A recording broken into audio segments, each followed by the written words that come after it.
Sa mga balitang consumer at kalakalan, bumilis palalo ang inflation o ang pagtaas ng presyo ng bilihin nitong Abril. Base sa datos ng Philippine Statistics Authority o PSA, naitala ito sa 3.8% noong nakaraang buwan. Bahagyang mas mabilis yan kumpara sa 3.7% noong Marso, pero pasok pa rin ito sa 2 hanggang 4% target ng Bangko Sentral. Ito na ang ikatlong sunod na buwan na bumilis ang inflation. Ang paliwanag ng PSA, bahagya itong napigilan ng mas mabagal na rise inflation.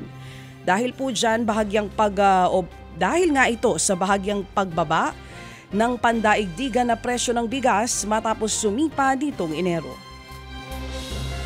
Usaping bigas pa rin mga kapatid, sisimula naman daw ang National Irrigation Administration o NIA na magbenta ng murang bigas sa Agosto. Sa mga kadiwa stores, plano ng NIA na magbenta ng 10 kilogram na sako ng bigas sa halagang 29 pesos kada kilo. May inaasahan kasi ang ahensya na 100 milyong kilo ng bigas mula sa kinontrata nitong farmer cooperatives. Posibleng dalhin daw nila ito sa mga lugar katulad ng Metro Manila, Cebu at Davao. Samantala, hindi na raw malabo na bawasan ang alokasyon ng tubig galing sa Angat Dam para sa Maynilad at Manila Water sa kalagitnaan po yan ng Mayo. Sa pagtataya kasi ng National Water Resources Board, bababa sa 180-meter minimum operating level ang tubig sa Angat.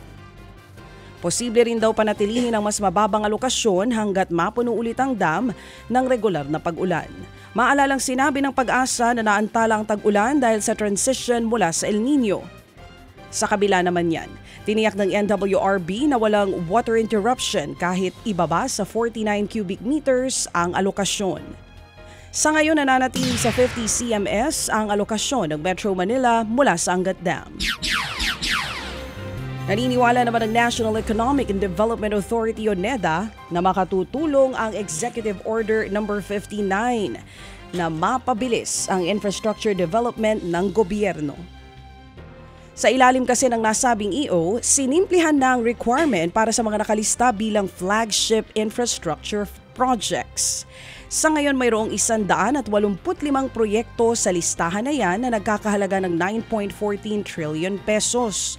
Inatasan din ang mga ahensya at LGU na tanggalin ang mga redundant na procedure para sa mga ganitong proyekto. Dapat din daw magbukas ng online system para sa mga application at pag-issue ng mga lisensya o permit na kailangan. Abiso naman po sa mga motoristas, isasarang bahagi ng NLEX mula Mayo 10 hanggang May 17. Para raw yan sa construction ng Northern Access Link Expressway Project malapit sa Balintawak Toll Plaza. Tig-dalawang north at southbound lanes ang isasara sa publiko sa gabi at bubuksan ulit ng madaling araw. Inabisuhan na mga dadaan sa NLEX na maglaan ng dagdag na oras para sa biyahe sakaling bumigat ang trapiko. Ted Filon at DJ Chacha ngayon nasa Radyo 5 92.3 News FM Monday to Friday 6 to 10 a.m.